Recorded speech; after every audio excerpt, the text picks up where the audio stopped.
আসসালামু আলাইকুম প্রিয় দেশবাসী, আপনারা দেখতেই পাচ্ছেন যে এটা হচ্ছে মেডিকেল মোড়। মেডিকেল মোড়ের মধ্যে কি পরিমাণ পানি, যে দোকানে দোকানে পানি উঠছে। তো কি খবর ভাই, এই অবস্থার কি দূর হবে? হ্যাঁ, অবশ্যই এই অবস্থায় মনে হয় দূর করার জন্য মনে হয় ইউনো স্যার পদক্ষেপ গ্রহণ করেছে, সামনে থেকে ফলন করে আসছে। কিন্তু আসলে আমাদের যে বাজেটের থেকে কলেজ মোড় যে ড্রেনটা করা হয়েছে, এই ড্রেনটা খুবই সংকীর্ণ ড্রেন। এই ড্রেনে হবে না, আমাদের বড় একটা ড্রেন লাগবে। অনেক ধন্যবাদ, আপনারা সুন্দর মতামত শুনলেন। আপনারা দেখতে পাচ্ছেন যে মেডিকেল মোড় একবারে মেডিকেলের গেট থেকে এই পাশ পর্যন্ত পুরাটাই এই যে দেখতে পাচ্ছেন সন্ন্যাসীতলা মোড় থেকে চলে গেছে, কোনো জায়গায় পানি বাদ নেই।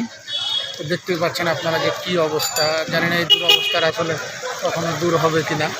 যদি দূর হয় তাহলে জনগণ স্বস্তির নিঃশ্বাস ফেলবে।